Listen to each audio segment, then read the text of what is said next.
Un garçon de 7 ans appelle le 911 parce qu'il a entendu sa sœur adolescente crier depuis la chambre de son beau-père. Lorsque la police arrive et entre dans la pièce, tout le monde est choqué. Avant de commencer l'histoire, n'oubliez pas de laisser un like et de vous abonner à la chaîne pour voir plus d'histoires comme celle-ci. Le vent d'automne bruissait à travers les érables bordant Cedar Street, dispersant des feuilles rouges et dorées sur les pelouses soigneusement entretenues de la banlieue de Boston. Ethan Baker, âgé de 7 ans, était assis en tailleur sur le sol de sa chambre, arrangeant méthodiquement sa collection de voitures Hot Wheels par couleur. Le soleil de fin d'après-midi projetait de longues ombres à travers sa fenêtre, créant des motifs sur le tapis bleu choisi par sa mère lorsqu'ils avaient emménagé dans la maison il y a 3 ans. D'en bas, il pouvait entendre les sons familiers de Richard en train de préparer le dîner, le tintement des casseroles, le bruit rythmique des légumes qu'on coupait, et le soupir occasionnel d'exaspération qui semblait accompagner tout ce que faisait son beau-père. Les petites mains d'Ethan s'arrêtèrent sur une Corvette jaune vif alors que les pas de Lily se précipitaient devant sa porte. Elle se dirigeait probablement, une fois de plus, vers sa chambre où elle passait désormais la majeure partie de son temps. Ethan se rappelait quand Lily jouait avec lui après l'école, l'aidant à construire des circuits élaborés dans le salon ou lui lisant des histoires en adoptant des voix amusantes pour chaque personnage. C'était avant que Richard ne s'installe, avant que maman ne commence à faire de plus longues gardes à l'hôpital, avant que Lily n'arrête de sourire autant. Lily. La voix de Richard retentit d'en bas. Descends ici et mets la table. Ethan entendit la porte de sa sœur s'ouvrir et se fermer, ses pas désormais plus lents, hésitants. Il abandonna ses voitures et se glissa jusqu'à l'encadrement de sa porte pour regarder dans le couloir. Lily apparut en haut de l'escalier, ses longs cheveux bruns cachant son visage tel un rideau. Elle portait le gros pull gris qu'elle n'avait guère enlevé depuis la reprise de l'école, même si la maison était chaude. « Dépêche-toi, Richard. » La voix de Richard montait les escaliers. « Je n'ai pas toute la journée pour attendre que tu fasses une simple tâche. » Ethan observa sa sœur de 12 ans descendre les escaliers, une main glissant le long de la rampe. Il remarqua comment, d'une manière ou d'une autre, elle se faisait plus petite, les épaules voûtées, la tête baissée, rien n'était comme la Lily d'autrefois qui faisait des saltos dans le jardin et chantait à tue-tête les chansons de Taylor Swift. Suivant silencieusement, Ethan s'assit sur la marche du milieu d'où il pouvait apercevoir la cuisine. Richard se tenait devant la cuisinière, son large dos tourné vers Lily qui commençait à sortir des assiettes du placard. À 39 ans, Richard Cooper coupait une silhouette imposante, grand et robuste, avec des cheveux foncés qui commençaient à grisonner aux tempes. Pour les camarades de deuxième année d'Ethan, il était Monsieur Cooper, le professeur de collège respecté qui aidait parfois à entraîner l'équipe de baseball pour les enfants, mais à la maison, il était différent. « Tu ne peux rien faire correctement. » Les mots acérés de Richard résonnaient dans la cuisine tandis que Lily maladroitement manipulait les couverts. Une fourchette s'échappa et tintina au sol. « Petite gâteuse, ramasse-la. » Ethan regarda sa sœur se pencher rapidement pour ramasser la fourchette, ses mains tremblantes alors qu'elle la déposait dans l'évier et en prenait une propre dans le tiroir. Richard se détourna de la cuisinière, fermant l'écart entre eux en 2 grands pas. Lily sursauta, manquant presque de laisser tomber la poignée d'ustensiles qu'elle tenait. « Regarde-moi quand je te parle », exigea Richard d'une voix basse et contrôlée. Lily leva lentement la tête et Ethan put voir son visage, désormais pâle et crispé, comme si elle retenait son souffle. « Qu'est-ce qui ne va pas chez toi ces derniers temps? Ta mère m'a parlé de ton contrôle de maths? Adieu, tu essaies de m'embarrasser à l'école? » murmura Lily, « Je suis désolée, je ferai mieux. » « Désolée, ça ne suffit pas. Tu as de la chance que ta mère travaille si dur pour subvenir aux besoins de vos enfants. Le minimum que tu puisses faire, c'est de montrer un peu de gratitude en ne te comportant pas comme une idiote. » Les petits doigts d'Ethan se crispèrent sur la rampe. Il aurait voulu dire quelque chose pour demander à Richard d'arrêter d'être méchant avec Lily, mais sa voix semblait bloquée dans sa gorge. Il se rappela la semaine dernière, quand il avait essayé de la défendre pendant le dîner et que Richard l'avait envoyé dans sa chambre sans dîner, lui disant que les petits garçons devraient s'occuper de leurs propres affaires. Le bruit d'une voiture qui arrivait dans l'allée brisa la tension. Lily reprit rapidement la mise en place de la table tandis que Richard retournait à la cuisinière, son attitude changeant instantanément. Au moment où Grace Baker entra par la porte latérale, des sacs de provisions à la main, la cuisine ressemblait à une scène familiale normale. « On dirait que quelque chose sent bon », dit Grace en posant les sacs. Elle avait l'air fatiguée après son service à l'hôpital, sa blouse d'infirmière froissée, ses cheveux blonds rassemblés en un chignon désordonné. « Salut, ma chérie », ajouta-t-elle en embrassant la joue de Lily en passant. Juste en train d'essayer une nouvelle recette avec le poulet, répondit Richard d'une voix chaleureuse et agréable. Maintenant, Lily, pourquoi n'aides-tu pas ta mère avec les courses au lieu de rester plantée là? Ethan observa sa sœur se hâter de se conformer, ses mouvements rapides et nerveux. Sa mère semblait déjà absorbée dans une conversation avec Richard à propos de sa journée de travail, tandis qu'Ethan restait sur les marches, invisible à la scène en contrebas, son jeune esprit peinant à comprendre pourquoi personne d'autre ne semblait voir ce qu'il voyait. Plus tard, ce soir-là, après que le dîner eût été débarrassé et les devoirs vérifiés, Ethan était allongé dans son lit, écoutant la maison se fondre dans le calme nocturne. À travers le mur, il pouvait entendre des sons étouffés provenant de la chambre de Lily. Pas des pleurs exactement, mais ce type de respiration saccadée qui précède les larmes. Il voulait aller vers elle, comme elle venait le voir lorsqu'il faisait des cauchemars, mais quelque chose lui disait de rester où il était. Alors, il serra son dinosaure en peluche un peu plus fort et murmura une prière, comme sa grand-mère lui avait appris. « S'il te plaît, protège Lily. » Il murmura dans la fourrure verte usée de Rex. « S'il te plaît, fais en sorte que Richard soit gentil. S'il te plaît, aide maman à voir. » Dehors, le vent avait repris, envoyant davantage de feuilles s'éparpiller sur la rue sombre. Au loin, une sirène hurla brièvement avant de s'estomper.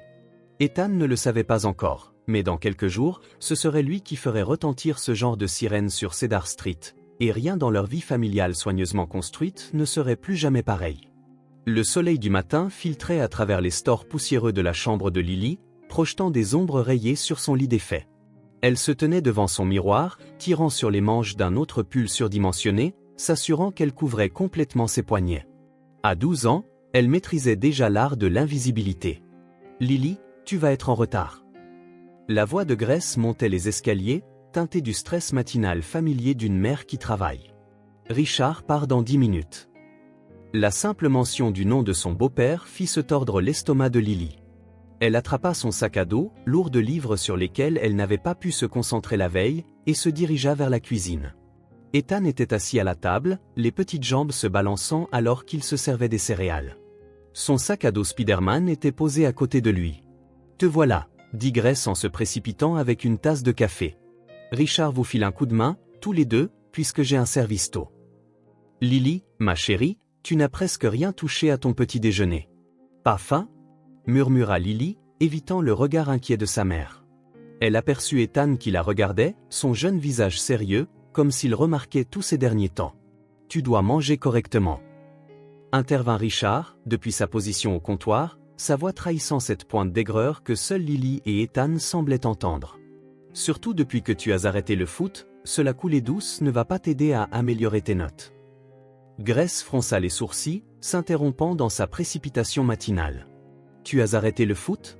Quand ça? » La semaine dernière, murmura Lily en baissant les yeux, fixant le sol. « Je n'en avais tout simplement plus envie de jouer. »« Mais tu adores le foot ?» protesta Grace. « Tu joues depuis que tu as 6 ans, ma grande. Change. » Richard intervint, d'une voix calme, bien que le timing aurait pu être meilleur au vu de ses récentes performances scolaires. Il jeta un coup d'œil à sa montre. « Nous devons y aller, j'ai une réunion de professeurs ce matin. » Le trajet jusqu'à l'école fut tendu, rythmé uniquement par le son de la radio matinale et le fredonnement occasionnel d'Ethan depuis la banquette arrière. Lily se pressa contre la portière passager, essayant de se faire la plus petite possible alors qu'ils arrivaient à l'école élémentaire. D'abord, elle sentit la main de Richard saisir son genou. « Souviens-toi de ce dont on a parlé, » dit-il doucement, tandis qu'Ethan rassemblait ses affaires. « Plus de comportement embarrassant. Tu vaux mieux que ça, n'est-ce pas ?» Lily acquiesça en silence, un sentiment de soulagement l'envahissant, alors que la porte d'Ethan s'ouvrait. Mais son petit frère s'arrêta avant de sortir. « Lily, » dit-il timidement, « viendras-tu à l'exposition d'art de ma classe la semaine prochaine? J'ai fait quelque chose de cool. » Avant même que Lily ne puisse répondre, Richard intervint pour elle. « Ta sœur doit se concentrer pour améliorer ses notes, champion. Peut-être une autre fois. » Le regard de déception sur le visage d'Ethan fit mal au cœur de Lily. Elle attendit que la porte se referme avant de murmurer. « J'essaierai de venir. » Qu'est-ce que c'était? La voix de Richard se durcit alors qu'il s'éloignait de l'école élémentaire. « Rien, » répliqua rapidement Lily, mais la main de Richard se serra sur le volant. « Ne marmonne pas, c'est irrespectueux, tout comme ton attitude ces derniers temps. » Tu crois que j'apprécie recevoir des emails de tes professeurs pour expliquer à mes collègues pourquoi ma belle-fille réussit si mal? Ils approchaient maintenant du collège, mais au lieu de s'arrêter à la zone de dépose, Richard tourna dans le parking réservé aux enseignants, trouvant une place dans un coin isolé. « Regarde-moi quand je te parle », ordonna-t-il en se retournant dans son siège. Lily se força à le regarder, essayant de maîtriser ses tremblements. « Tu me fais passer pour une mauvaise personne, Lily. Tu veux que ta mère s'inquiète? » « Non, murmura-t-elle. »« Alors redresse-toi. Plus de dés, plus d'attitude, plus de ce morne comportement de victime dans la maison. » Sa voix dégoulinait de mépris. « Tu es pathétique, tu sais ça? Une petite fille pathétique qui n'arrive même pas à gérer les bases de l'école. Maintenant, sors d'ici et ne dis un mot à personne de nos conversations privées, sinon ça ira bien pire, compris? » Lily hocha la tête, maladroitement avec sa ceinture de sécurité, tombant presque hors de la voiture dans sa hâte de s'échapper, se précipitait à travers le parking, consciente du regard de Richard sur elle. D'autres élèves défilaient en riant et en parlant tandis que les professeurs se saluaient avec des politesses du matin. Personne ne semblait remarquer la fille au pull surdimensionné, serrant ses livres contre sa poitrine telle une armure. En cours d'anglais de première période, Lily essayait de se concentrer sur le roman favori qu'elle avait lu l'année précédente, mais les mots dansaient devant ses yeux, alors que Madame Patterson abordait les thèmes de la conformité et du silence. Lorsqu'on l'invita à participer, la voix de Lily ne dépassa presque pas un murmure, provoquant quelques ricanements parmi les élèves. « Lily, s'il te plaît, parle plus fort, » dit gentiment Madame Patterson. « Nous aimerions entendre tes idées. » Mais la gorge de Lily s'était complètement refermée. Elle secoua la tête, se blottissant dans son siège, tandis que Madame Patterson poursuivait, lançant un regard inquiet. Autrefois, Lily aimait ce cours, levant la main avec enthousiasme pour discuter des livres qu'elle dévorait à la maison. Désormais, ses romans bien-aimés restaient intacts sur ses étagères, remplacés par le nœud grandissant d'anxiété dans son estomac. Pendant la pause déjeuner, elle se réfugia dans un coin tranquille de la bibliothèque, sortant ses devoirs de maths. Le dé, à son dernier contrôle brûlait comme un feu intérieur dans son sac à dos. Elle avait toujours eu des difficultés avec l'algèbre, mais dernièrement, les chiffres semblaient impossibles à saisir, son esprit constamment distrait par l'inquiétude de savoir dans quel état serait Richard à son retour. « Lily, » interrompit doucement Sophie, sa meilleure amie depuis la 4e, « tu nous as manqué à l'entraînement hier. » Lily garda les yeux rivés sur son manuel. « J'ai arrêté. »« Je sais, mais pourquoi ? » Le coach Martinez disait que tu pourrais être capitaine l'année prochaine. Sophie hésita. « Est-ce que tout va bien ? Tu sembles différente ces derniers temps. » Pendant un instant, Lily faillit craquer. Sophie avait été là pour tout. Le divorce de ses parents, le départ de son père en Californie, sa mère qui commençait à sortir avec Richard. Mais les mots de Richard résonnaient dans sa tête, ça ira bien pire. Elle ne pouvait prendre le risque, de peur qu'il ne mette à exécution ses menaces si elle racontait des mensonges à son sujet. « Ça va, » dit Lily en forçant un sourire qui menaçait de se fissurer. « Juste occupée avec les histoires d'école. » Sophie n'avait pas l'air convaincue, mais la sonnerie retentit avant qu'elle ne puisse insister davantage. Lily rassembla rapidement ses affaires, détournant son regard inquiet, et dans le couloir, elle passa devant la salle de classe de Richard et entendit sa voix chaleureuse et engageante discuter d'histoire américaine avec ses élèves. Le contraste entre cette façade publique et l'homme qui l'avait acculée dans la voiture la faisait se sentir folle, comme si elle imaginait tout, mais les ecchymoses cachés sous son pull étaient bien réels, la manière dont ses mains tremblaient à l'approche de ses pas était réelle, et le silence grandissant en elle, là où les mots avaient autrefois vécu, était bien réel. Cet après-midi-là, au lieu de se rendre à l'entraînement de foot, Lily rentra seule. L'air d'automne était vif, les feuilles craquant sous ses pieds alors qu'elle prenait le chemin le plus long pour retarder l'inévitable retour à la maison. Elle pensa à l'exposition d'art d'Ethan, à son petit visage qui s'illuminait lorsqu'elle lui prêtait attention. Elle se rappelait qu'elle était autrefois une grande sœur exemplaire, qui le protégeait des monstres sous le lit et des brutes au parc. Maintenant, elle avait du mal même à se protéger elle-même. L'horloge de la cuisine indiquait 19h43 alors qu'Ethan versait soigneusement du lait sur son deuxième bol de Cheerios. Maman travaillait en service de nuit à l'hôpital, les laissant, lui et Lily, avec Richard à nouveau. La maison semblait différente ces soirs-là, plus oppressée, comme si l'air lui-même retenait son souffle. « Je peux te préparer un vrai dîner », proposa doucement Lily depuis l'autre bout de la table. Elle n'avait presque pas touché à ses céréales, les poussant machinalement dans son bol. La voix de Richard retentit depuis le salon. « Arrête de le traiter comme un bébé. Une pause, puis. Lily, monte ici et aide-moi à corriger ces copies, puisque tu connais si bien les notes insuffisantes. Ethan observa les jointures de sa sœur blanchir autour de sa cuillère. Vas-y, murmura-t-il. Ça va, répondit Lily en se levant de la table, le bruit de sa chaise raclant doucement le sol. Ethan remarqua qu'elle portait toujours son pull, même si le chauffage était à fond, tandis qu'elle montait à l'étage.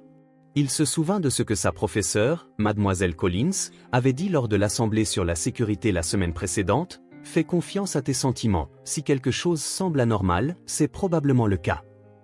Beaucoup de choses semblaient anormales ces derniers temps, pensa-t-il, terminant ses céréales en écoutant les voix étouffées d'en haut. Le ton de Richard se faisait plus aigu, bien qu'Ethan ne distinguît pas les mots. Puis vint un son qu'il reconnut. La tentative de Lily de retenir ses larmes, ce type de respiration saccadée qu'elle adoptait pour rester silencieuse. Idiote stupide. La voix de Richard retentit soudainement, suivie d'un bruit sourd. Ethan se figea, son petit corps se tendant. D'autres bruits sourds, puis un cri de douleur qui ne pouvait venir que de Lily. Son cœur se mit à battre à toute allure alors qu'il se souvenait des paroles de Mademoiselle Collins. Si tu penses que quelqu'un est en danger, appelle le 911. Les opérateurs sont là pour aider, de jour comme de nuit. Ses pieds chaussetés ne firent aucun bruit tandis qu'il se glissait vers le tiroir de la cuisine où maman gardait les numéros d'urgence. Le vieux téléphone sans fil lui semblait lourd entre ses mains tremblantes. Il pouvait entendre Richard crier maintenant, des mots tels que « bon à rien » et « honteux » se mélangeant à des sons qui faisaient mal au ventre d'Ethan. Se faufilant dans le garde-manger, Ethan composa le 911. Le téléphone sonna une fois, deux fois. 911, quelle est votre urgence? La voix d'Ethan était plus petite qu'il ne l'avait voulu. Je crois que ma sœur se fait mal. D'accord, mon chéri, tu es très courageux d'avoir appelé. Peux-tu me donner ton nom et ton adresse? Ethan Baker, nous habitons au 247 Cedar Street. Un autre bruit sourd venant de l'étage le fit sursauter. Dépêche-toi, c'est mon beau-père Richard qui l'a fait mal, dit-il. J'envoie des policiers tout de suite. Ethan, peux-tu rester en ligne avec moi? Les mots « police » éclatèrent de sa bouche alors que, de loin, des sirènes se rapprochaient, et que des gyrophares rouges et bleus commençaient à clignoter à travers les fenêtres. Ethan, trouve un endroit sûr pour attendre. N'essaie pas d'intervenir, d'accord? Il se blottit plus profondément dans le garde-manger, le téléphone toujours serré contre sa poitrine, tandis que de lourds pas résonnaient dans les escaliers. La voix de Richard tonna à travers la maison. Qu'est-ce que c'est que ce bordel? La porte d'entrée éclata avec fracas, forçant Ethan à se boucher les oreilles. Plusieurs voix autoritaires et urgentes envahirent la maison. Police! Tout le monde, dégagez! Que se passe-t-il? La voix de Richard avait changé, adoptant ce ton lisse et raisonnable qu'il utilisait à l'école. Il doit y avoir une erreur. Montez vérifier. La voix d'une policière traversa le chaos. Nous avons besoin d'un médecin ici. Ethan sortit du garde-manger, le téléphone toujours serré contre sa poitrine. Un grand officier le remarqua et s'approcha lentement, les mains levées. Salut, mon gars, je suis l'officier Mike. Est-ce toi qui as appelé? Ethan hocha la tête, les yeux fixés sur l'escalier. Est-ce que Lily va bien? Avant que l'officier ne puisse répondre, des ambulanciers surgirent par la porte d'entrée avec une civière. Richard était menotté dans le salon, le visage rouge de colère en apercevant Ethan. Espèce de petit! Un officier couvrit la bouche de Richard d'une main et le conduisit brutalement vers la porte. Ne le regarde pas, dit l'officier Mike en se plaçant entre Ethan et Richard. Tu as fait exactement ce qu'il fallait, mon garçon. Les ambulanciers descendirent les escaliers avec Lily sur la civière. Ethan aperçut brièvement le visage de sa sœur, strié de larmes et d'échymoses, mais leurs regards se croisèrent, échangeant quelque chose entre soulagement, peur et peut-être même un brin de fierté. « Maman », murmura Lily, tandis qu'il la transportait, « quelqu'un doit appeler maman. Nous la contactons maintenant. » Une policière assura, « Votre mère est déjà en route. » La maison sembla expirer, la tension se dissipant avec l'éloignement de Richard. L'officier Mike s'agenouilla auprès d'Ethan, qui se sentit soudainement très fatigué. « Veux-tu me raconter ce qui s'est passé ce soir ?» Ethan regarda le téléphone dans ses mains, puis l'escalier vide d'où il avait vu sa sœur se rétrécir jour après jour. Sa voix gagna en assurance lorsqu'il commença son récit. « Ça a commencé il y a longtemps ?» Il expliqua que Richard avait toujours été méchant avec Lily, mais que ce soir-là, alors que les photographes de la police montaient les escaliers et que les techniciens prenaient des preuves, il raconta ce qu'il avait vu, les changements chez sa sœur, les silences effrayés, les ecchymoses cachées. Il parla des deux visages de Richard, celui public qui trompait tout le monde et celui privé qui blessait Lily par des mots, pire encore. À travers la fenêtre, il pouvait encore voir les gyrophares de l'ambulance clignoter, illuminant les voisins rassemblés par intermittence en rouge et bleu. Quelque part dans cette foule, il savait que sa mère se trouvait sur le point de découvrir à quel point leur vie de famille avait été bouleversée. Mais à la fin de son récit, Ethan ressentit une force inconnue. Il avait fait ce que les adultes étaient censés faire, il avait protégé quelqu'un qui avait besoin d'aide. La peur paralysante qui l'avait envahi si longtemps commença à se dissiper. Dehors, les feuilles d'automne glissaient sur le trottoir où Richard avait été emmené menotté. L'air nocturne se déchaînait par la porte d'entrée, emportant avec lui le poids qui avait plané sur leur foyer. Le changement était arrivé à Cedar Street, soudain et violent, mais nécessaire, comme les tempêtes qui balaient parfois leur quartier. Cette nuit laisserait derrière elle destruction et décombres, mais elle ouvrirait aussi la voie à la croissance de quelque chose de nouveau. La détective Diana Chin, forte de 15 ans au sein du département de police de Boston, avait vu des centaines de salles d'interrogatoire, mais quelque chose dans celle-ci lui semblait différent. Peut-être était-ce la petite silhouette recroquevillée dans ce fauteuil surdimensionné, les pieds à peine en contact avec le sol, serrant contre elle un dinosaure en peluche qu'un policier avait récupéré dans sa chambre. Les yeux d'Ethan Baker, fatigués mais attentifs, absorbèrent chaque détail de cet espace conçu pour rassurer les enfants. « C'est un dinosaure cool », dit la détective Chin en glissant un chocolat chaud sur la table. « Il a un nom ?»« Rex », répondit doucement Ethan. Lily me l'a donné pour mon anniversaire l'année dernière. Au simple énoncé du nom de sa sœur, les petits doigts d'Ethan se crispèrent sur la peluche. À travers la fenêtre d'observation, Grace Baker arpentait le couloir, sa blouse d'infirmière toujours portée de son service interrompu, discutant avec véhémence avec le docteur Rachel Morris, psychologue pour enfants du département. La détective Chin commença doucement. « Peux-tu me raconter ce qui s'est passé ce soir? Pourquoi as-tu appelé le 911 ?» Le visage du garçon se plissa de concentration. « Mademoiselle Collins, c'est ma professeure. Elle nous a parlé des appels d'urgence la semaine dernière. Elle disait que si nous pensions que quelqu'un était en danger, nous devions appeler tout de suite. » Il leva les yeux vers la détective. « J'ai attendu trop longtemps, n'est-ce pas? J'aurais dû appeler plus tôt. » Les mots de Chin résonnèrent comme un coup physique. « Tu as fait exactement ce qu'il fallait, Ethan. Ce n'est pas de ta faute. Richard fait du mal à Lily. » Il poursuivit, la voix se renforçant. « Ce n'est pas seulement ce soir, il lui arrive souvent que Richard lui dise des choses méchantes, qu'il la fasse se sentir mal. Depuis, elle a arrêté de jouer au foot et de traîner avec Sophie. Elle porte tout le temps de gros pulls, même quand il fait chaud. » Le visage d'Ethan se renfrogna. À l'école, il se comporte différemment. Tout le monde le trouve gentil. Personne ne sait. Un léger coup à la porte interrompit son récit. Le docteur Morris entra, sa présence douce emplissant la pièce. « Ethan, ta mère voudrait te voir, ça te va ?» Le garçon hocha la tête, glissant hors de sa chaise tout en gardant bien Rex dans ses bras. À la porte, il se retourna vers la détective Chin. « Est-ce que Lily va s'en sortir ?»« Ne t'inquiète pas, » le rassura-t-elle, les médecins s'occupent très bien d'elle. « Je suis très fier de toi. »« Tu sais, » ajouta-t-elle, après. Une fois qu'Ethan fut parti, Chin relut ses notes, les ajoutant au dossier grandissant sur Richard Cooper. Le rapport médical préliminaire de l'hôpital mentionnait les blessures de Lily, des ecchymoses à différents stades de guérison, une cheville foulée et des signes persistants de violence physique. Mais c'était le traumatisme psychologique qui les inquiétait le plus, l'effritement systématique de l'esprit d'une fille de 12 ans par l'isolement, les abus verbaux et l'intimidation. Dans la salle de conférence, non loin de là, le monde de Grace Baker s'effondrait pour la seconde fois ce soir-là. « J'ai fait tant de garde, » répétait-elle d'une voix creuse, « je pensais que je subvenais à nos besoins. Je croyais qu'il aidait, qu'il s'occupait de nous pendant que je travaillais. Comment ai-je pu ne rien voir? Les abuseurs sont souvent habiles à manipuler, » expliqua doucement le docteur Morris. Ils isolent leurs victimes, les font se sentir impuissantes et honteuses. Richard utilisait sa position de professeur pour légitimer ses actes, pour faire passer les difficultés de Lily pour de simples problèmes scolaires plutôt que pour des symptômes d'abus.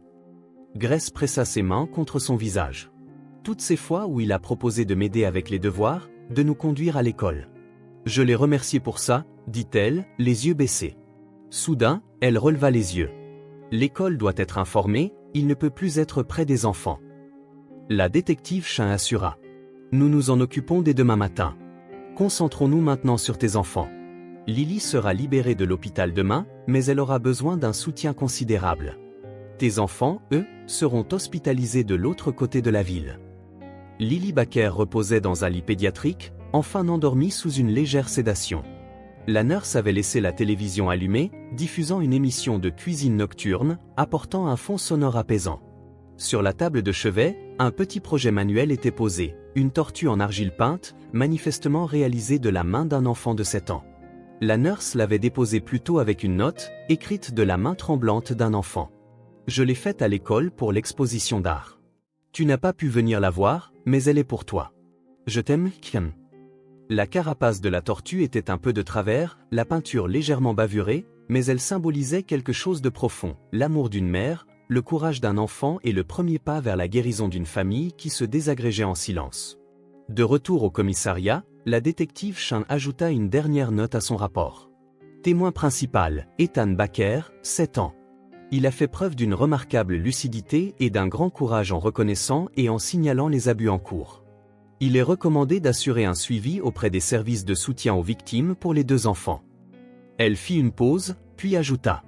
Une attention particulière doit être portée au maintien du lien fraternel fort entre Ethan et Lily Baker, car cette relation semble être une source cruciale de soutien pour les 2 enfants.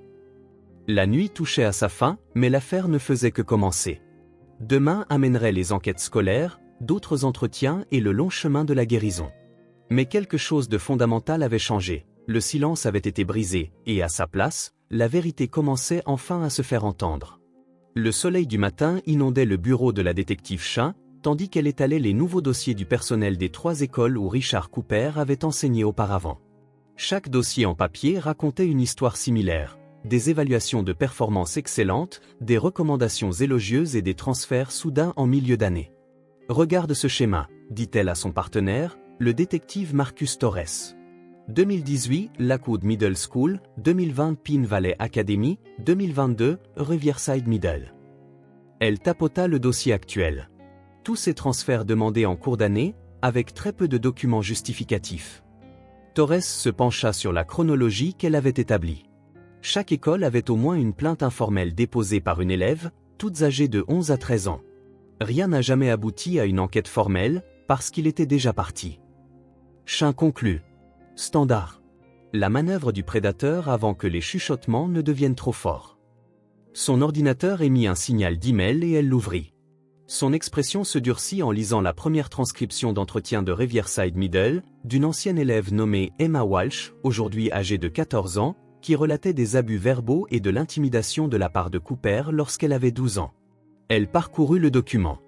Il restait après les cours pour lui dire qu'elle était sans valeur, stupide. Ça te semble familier?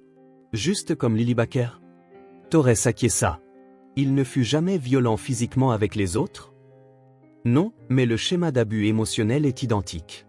Il s'est intensifié à chaque école, devenant de plus en plus audacieux. Lily n'était que la première sur laquelle il avait eu un accès constant dans le couloir. Au collège Riverside, le docteur Morris menait sa 3e séance avec Lily.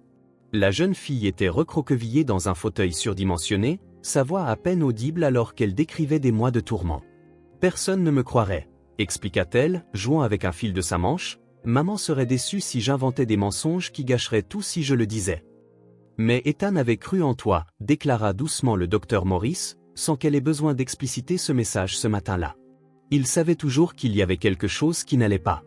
Il essayait de distraire Richard quand il se mettait en colère, ou de s'asseoir avec moi après les jours difficiles. Elle essuya ses yeux. J'étais censé le protéger, tu sais? J'étais la grande sœur, mais c'est lui qui a fini par me protéger. Au primaire Riverside, Mademoiselle Collins était assise dans le bureau du principal, racontant l'assemblée sur la sécurité de la semaine dernière. Je n'aurais jamais imaginé qu'Ethan aurait besoin de ces informations si tôt, dit-elle d'une voix tremblante quand la police avait appelé ce matin. Mon Dieu, si nous n'avions pas fait cette présentation. Le principal Martinez se pencha en avant. Tu as peut-être sauvé la vie de cette fille, Sarah, et maintenant nous devons nous assurer que cela ne se reproduise plus. Je veux que chaque enseignant soit formé pour reconnaître les signes d'abus, que de nouveaux protocoles d'embauche et des vérifications de dossiers soient mis en place. Au commissariat, Grace Baker était assise avec le procureur, passant en revue la montagne de preuves accumulées contre son mari. Ses mains tremblaient alors qu'elle signait les documents de l'ordonnance de protection. « Nous avons assez de preuves pour le mettre en prison longtemps », l'assura le procureur. Les violences physiques infligées à Lily, le schéma d'abus émotionnel dans plusieurs écoles. Aucun jury ne pourra lui faire de la peine. « Je veux faire une déclaration », dit fermement Grace devant le conseil d'administration scolaire, aux parents, à tout le monde, pour qu'ils sachent comment il a pu passer entre les mailles du filet et utiliser sa position pour cacher ses agissements à l'hôpital. Ethan fut finalement autorisé à rendre visite à sa sœur. Il grimpa prudemment au bord de son lit, observant les ecchymoses sur son visage avec des yeux empreints de gravité. « Est-ce que ça fait mal ?» demanda-t-il en lui caressant doucement la main. « Pas tellement maintenant », répondit Lily avec un petit sourire. « J'aime ta tortue. »« Oui », s'illumina Ethan. « Je l'ai peinte en bleu parce que c'est ta couleur préférée, même si, en vrai, les tortues ne sont pas bleues. »« C'est parfait. » Lily dit, la voix s'étouffant légèrement, « Merci de les avoir appelés, pour avoir vu ce qui se passait alors que personne d'autre ne le voyait. » Mademoiselle Collins dit parfois que les enfants perçoivent les choses mieux que les adultes, répondit sérieusement Ethan. « Tu es vraiment intelligent pour un garçon de 7 ans, tu sais, ajouta-t-il. C'est parce que j'ai une grande sœur intelligente, conclut-il. Ce simple échange fit monter les larmes aux yeux de Grace, qui observait depuis l'encadrement de la porte. Le docteur Morris se tenait à côté d'elle, observant la scène avec attention.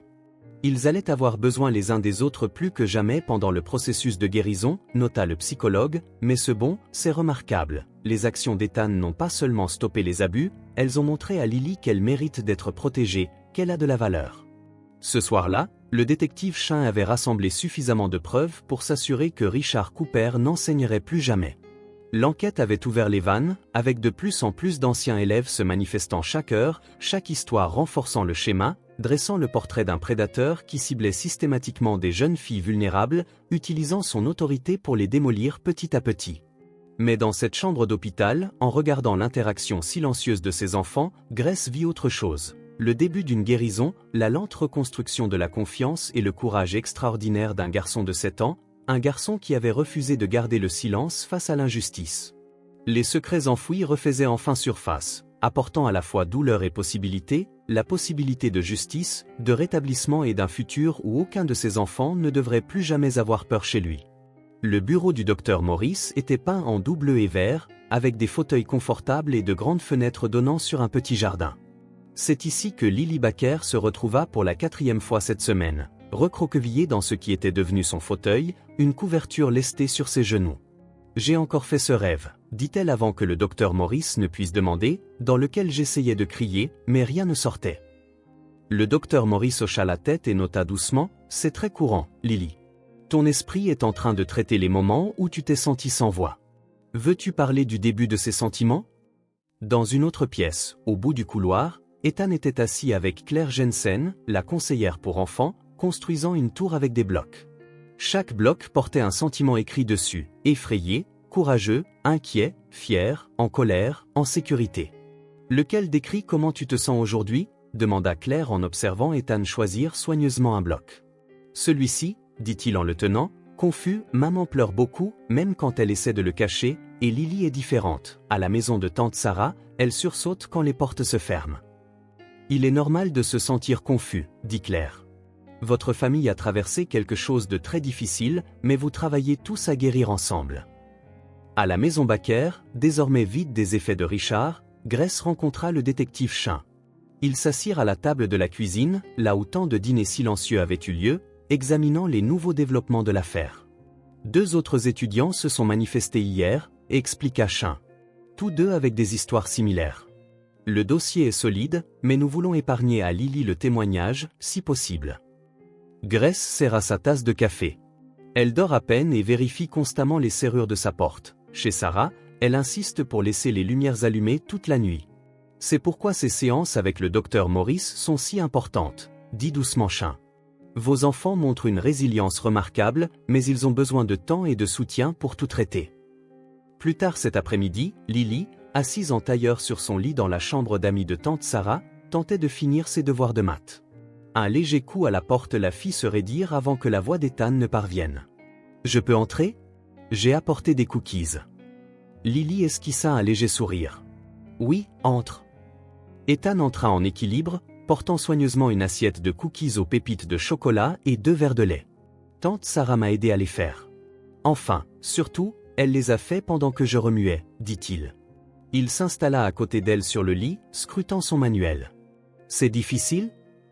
Pas autant qu'avant, admit Lily. Ma tête est plus claire maintenant. Elle s'interrompit, puis se força à continuer. Maintenant qu'il n'est plus là. Ethan hocha la tête sérieusement, trempant un cookie dans son lait. Claire dit qu'il est bon de dire les choses à voix haute, même les choses effrayantes, dit-il. Ça les rend moins puissantes. Ton conseiller est intelligent, répondit-elle. Oui, on joue à des jeux et on parle de nos sentiments. Aujourd'hui, j'ai construit une tour des sentiments. Il jeta un coup d'œil à ses devoirs. Tu veux de l'aide ? Je suis forte en maths. En maths ? Lily laissa échapper un petit rire, aussi petit qu'authentique. Tu es en 2e année, alors je peux toujours t'aider, comme tu m'aidais à lire. Le simple rappel de leur vie d'avant des séances de devoirs, des collations partagées et des taquineries fraternelles fit naître des larmes inattendues dans les yeux de Lily. Ethan le remarqua immédiatement, son visage se figeant. « Désolé, je ne voulais pas te rendre triste. »« Non, non, » répliqua Lily en essuyant ses yeux, « ce sont de bonnes larmes. »« Tu me manquais. Tu ne cesses jamais d'être ma grande sœur, » ajouta Ethan avec l'assurance d'un enfant de 7 ans. « Tu as toujours été ma grande sœur, même quand tu étais triste dans la cuisine en bas, » dit Ethan. En bas, Sarah observait sa sœur Grace préparer le dîner, remarquant comment elle avait réaménagé la cuisine, effaçant toute trace de la présence de Richard. Le groupe de soutien aide, disait Grace en entendant d'autres parents, en sachant qu'elle n'était pas seule à manquer ces signes. Mais, Dieu! Sarah, en les regardant guérir, c'était comme les voir redevenir eux-mêmes, petit à petit. Sarah serra sa main. Ils se soutiennent mutuellement, et ils ont le temps. Un temps pour se sentir à nouveau en sécurité, pour se faire confiance. Ce soir-là, alors que le soleil d'automne se couchait plus tôt, la famille de Fortune se rassembla autour de la table à manger de Sarah. La conversation était plus discrète qu'auparavant, plus prudente, mais sincère. Ethan raconta des blagues de sa table de déjeuner à l'école, Lily mentionna qu'elle envisageait peut-être de rejoindre l'équipe de foot au printemps, Grace et Sarah discutèrent des plans pour redécorer les chambres des enfants une fois qu'ils seraient rentrés chez eux, de petits pas, comme dirait le docteur Morris, des briques pour construire une nouvelle normalité. Plus tard, quand Ethan s'était endormi en regardant des dessins animés et que Grace était allée prendre un bain bien mérité, Lily se retrouva dans la cuisine avec sa tante Sarah, qui chargeait le lave-vaisselle en fredonnant doucement pour elle-même. « Tante Sarah. Tu penses ?» hésita Lily avant de reprendre. « Tu crois qu'on va s'en sortir, tous ensemble ?» Sarah se tourna, regardant vraiment sa nièce, remarquant les ombres sous ses yeux mais aussi la force grandissante dans sa posture, la façon dont elle ne se faisait plus petite. « Je pense, » dit Sarah prudemment, « que « d'accord » a une signification différente pour chacun. Mais oui, ma chérie, tu vas t'en sortir. Tu es déjà bien, tu es là, à poser la question, ça, c'est du courage. À l'étage, Ethan bougeait dans son sommeil, serrant contre lui un dinosaure en plastique dans son bain. Grace finit par se laisser aller à pleurer, non pas par culpabilité cette fois, mais par soulagement et détermination. Dans la cuisine, Lily Baker se redressa, laissant les mots de sa tante faire leur chemin. Elles apprenaient toutes à être courageuses à leur manière, à retrouver la confiance en leur silence, car désormais c'était leur choix, non plus une prison, mais une pièce qu'elles construisaient ensemble, un jour à la fois. Le détective Chin était assis à son bureau, examinant la dernière déclaration d'impact sur la victime. Le témoignage d'Emma Walsh avait ouvert les vannes. 23 filles s'étaient manifestées au cours des 2 dernières semaines, chacune racontant sa propre histoire sur l'abus de pouvoir et de confiance de Richard Cooper. Le détective officier Mike Roberts apparut dans son encadrement de porte. « Il y a quelqu'un ici avec qui tu dois parler. » L'ancienne administratrice du Lakewood Middle School, Margaret Winters, ressemblait à s'y méprendre à une vice-principale retraitée, cheveux argentés, chaussures sensées et des yeux lourds de regret. Elle déposa un épais dossier sur le bureau de Chin. « J'en ai gardé des copies, » dit-elle doucement. « Contre la politique, mais je savais que quelque chose n'allait pas avec ces transferts, la façon dont ils se focalisaient toujours sur certaines filles, toujours les plus vulnérables, des parents célibataires, des divorces récents, des notes en berne. Chin ouvrit le dossier et y découvrit des notes détaillées, des dates et des observations couvrant 3 ans. « Pourquoi n'as-tu pas signalé cela plus tôt » demanda Chin. « J'ai essayé, » répondit Margaret d'une voix brisée, mais il était si prudent, ne laissait jamais de preuves, avait toujours des explications. Les parents lui faisaient confiance, il offrait de l'aide supplémentaire, du mentorat. Quand j'ai réuni assez d'éléments pour constituer un dossier, il était déjà transféré, recommençant ailleurs. J'ai suivi chacun de ces faits, ajouta-t-elle, chaque plainte, chaque interaction suspecte. Je savais qu'un jour, quelqu'un en aurait besoin. De l'autre côté de la ville, Grace était assise dans la salle de conférence du bureau de son avocat, examinant les papiers du divorce. Les mots se brouillaient devant ses yeux, différences irréconciliables, garde exclusive, ordonnance de protection. Le district scolaire veut régler, expliqua son avocat, nous faisons face à une lourde responsabilité pour ne pas avoir enquêté sur les incidents antérieurs. Nous pouvons utiliser cela pour garantir la sécurité future des enfants. Grace pensa aux frais de thérapie, à l'opération imminente de Lily pour son poignet blessé, à la perte de revenus causée par ses congés pour s'occuper de ses enfants.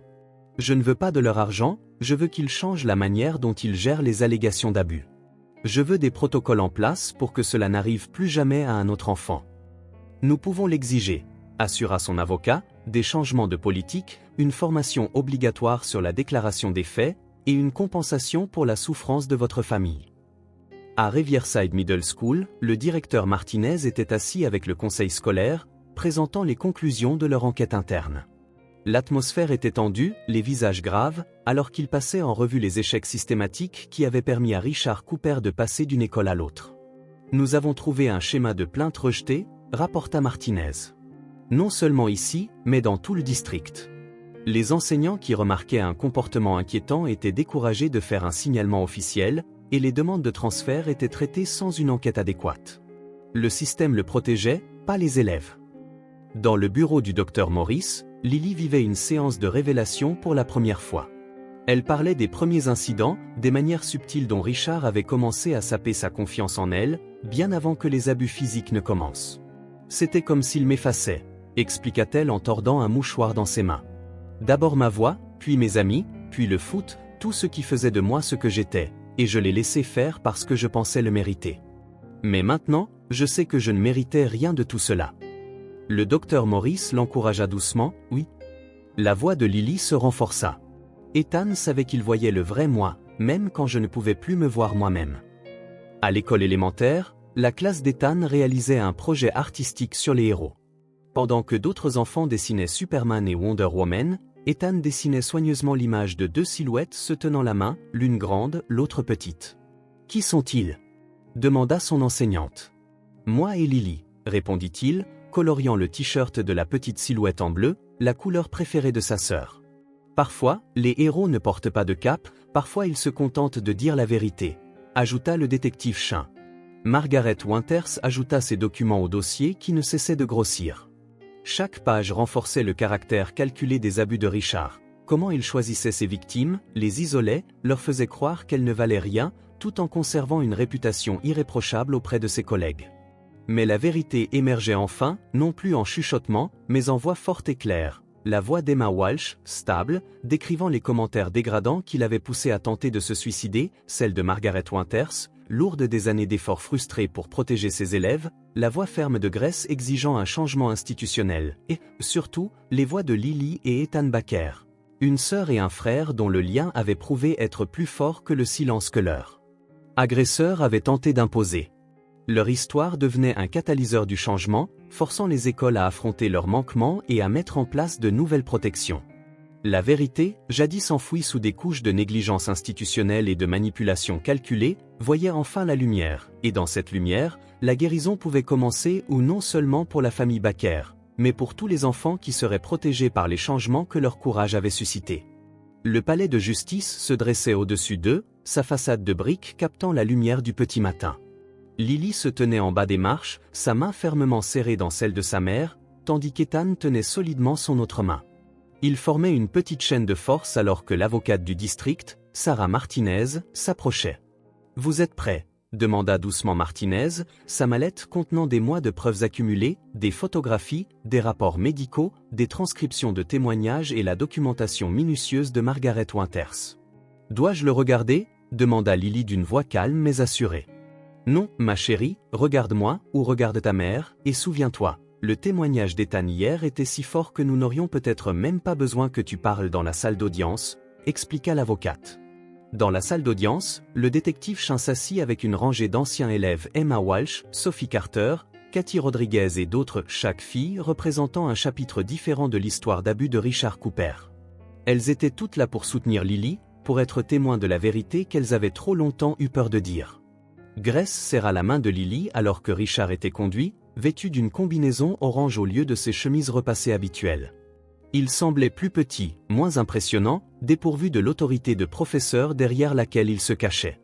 Lorsqu'il tenta de les regarder, l'officier Mike Roberts fit délibérément un pas dans sa ligne de mire.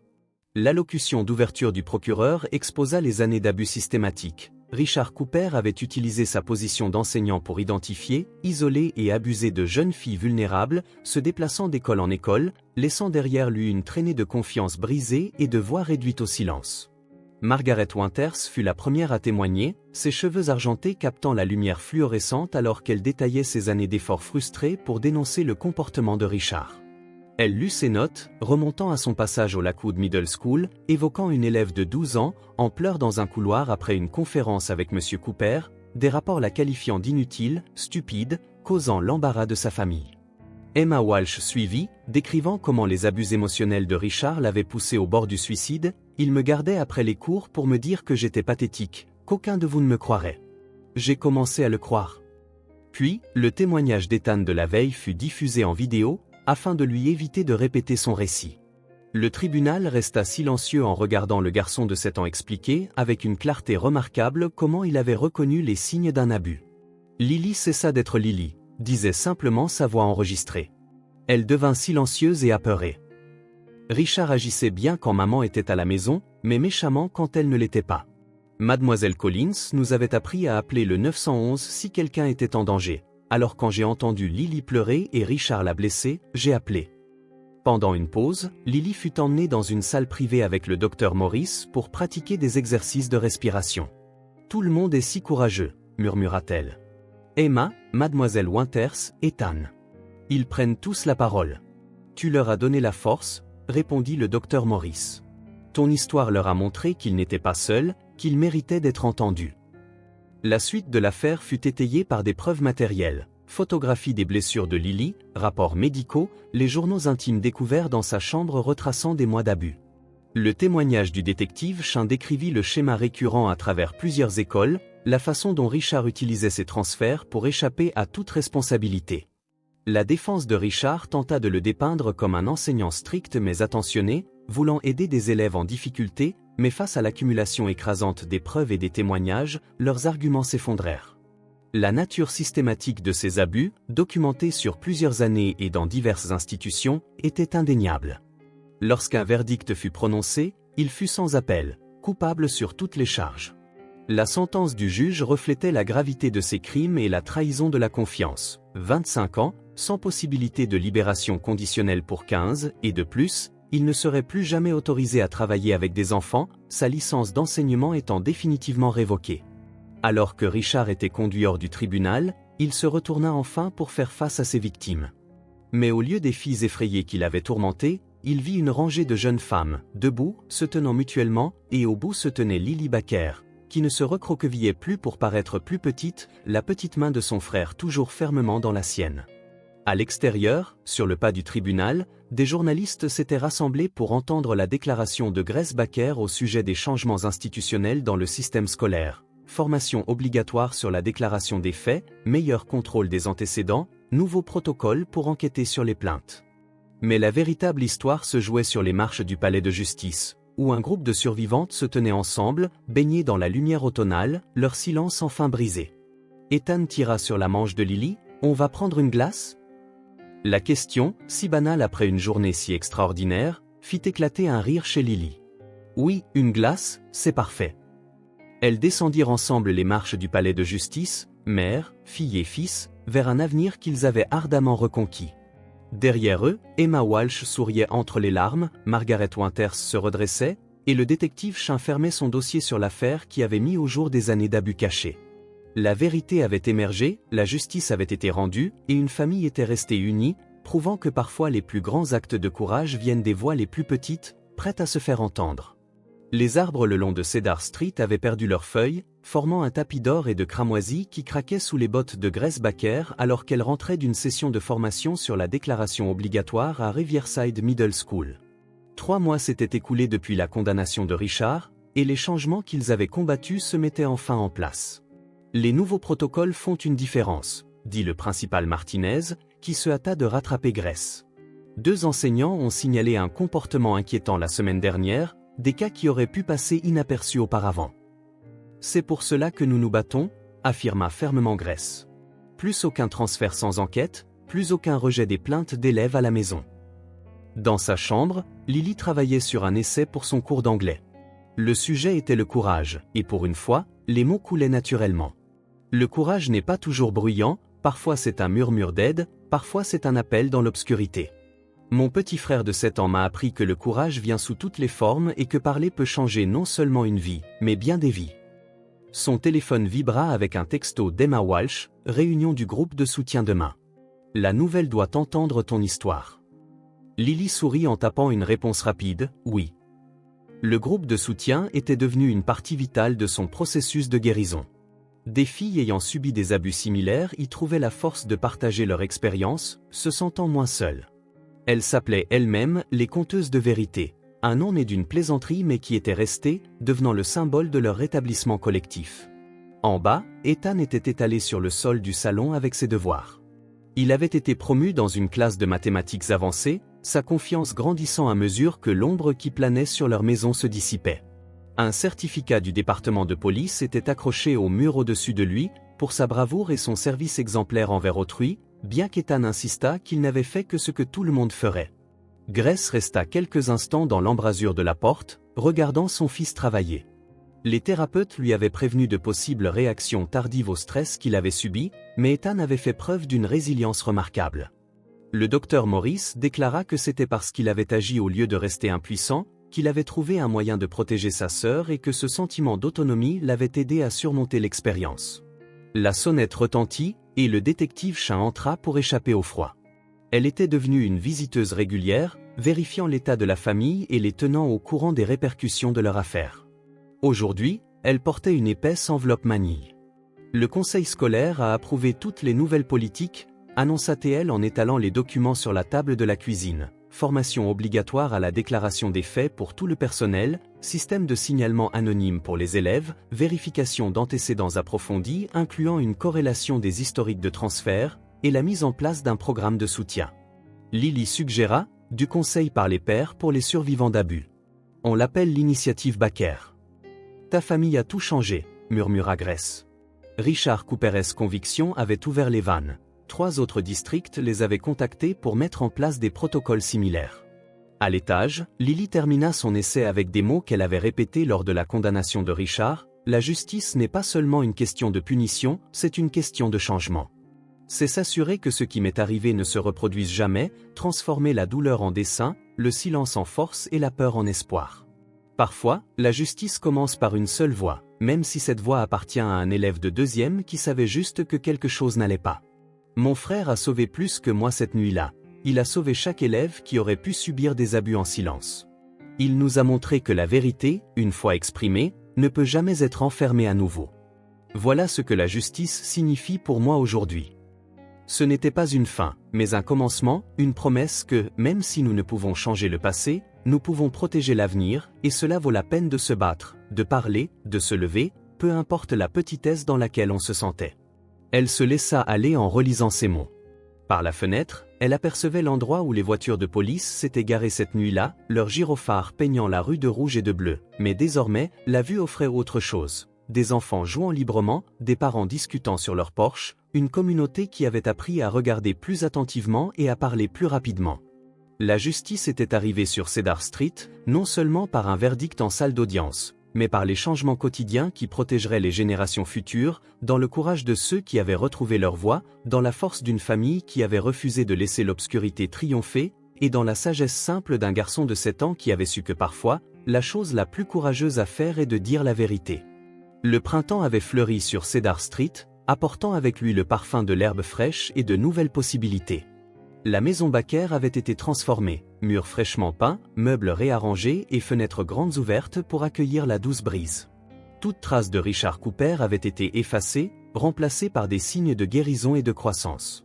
Lily se tenait devant son miroir, ajustant son maillot de foot pour la première fois depuis près d'1 an.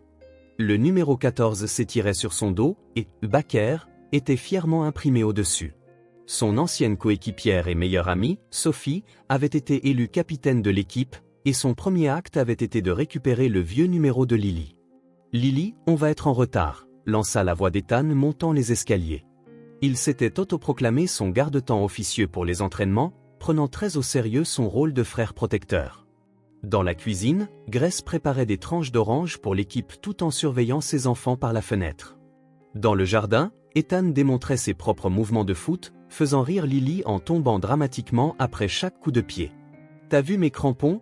appela Lily depuis la porte. « Chérie, ils sont juste là, exactement où tu les as laissés, » répondit-elle. Les 6 derniers mois avaient apporté des changements bien au-delà de leur famille. L'initiative Baker avait été mise en place dans des écoles à travers 3 États, et d'autres s'y joignaient chaque mois. Des photos d'Ethan recevant son prix de bravoure étaient accrochées dans le hall de l'école élémentaire, à côté de nouvelles affiches sur l'importance de parler et de faire confiance à ses instincts.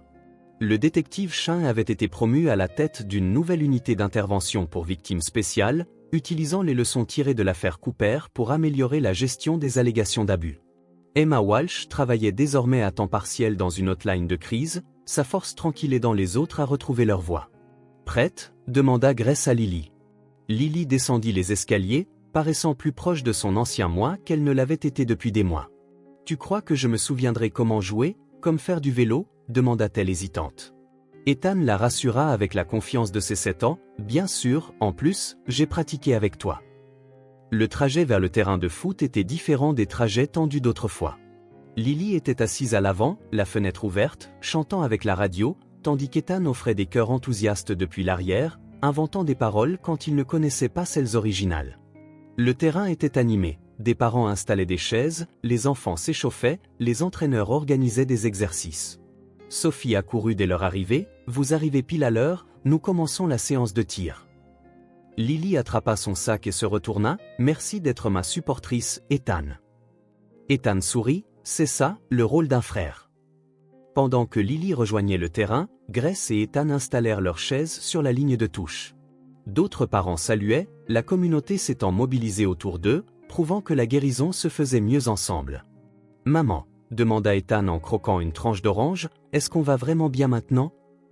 Grace regarda son fils, ce petit garçon courageux, perspicace et compatissant, qui avait changé tant de vies d'un simple appel téléphonique, puis elle regarda Lily rire avec ses coéquipiers, ses mouvements devenant de plus en plus assurés à chaque tir. « Oui, mon chéri, » dit-elle doucement. « Nous allons bien. Différemment, peut-être, mais bien. Le différent, c'est bien. » Le sifflet de l'entraîneur retentit et le match commença. Lily prit sa position sur le terrain, ne se recroquevillant plus pour paraître petite, n'ayant plus peur de prendre sa place. Quand elle marqua son premier but, sa célébration fut une pure manifestation de joie, les bras levés vers le ciel, le visage rayonnant de triomphe. « C'est ma grande sœur !» cria Ethan en sautant de joie. Plus tard ce soir, les 3 Baker s'installèrent sur le porche avant, dégustant des cornets de glace et regardant le coucher de soleil. La rue était paisible, emplie des sons habituels d'un quartier au crépuscule. Enfants à vélo, chiens qui aboyaient, portes battantes. « J'ai quelque chose à vous dire », déclara Grace.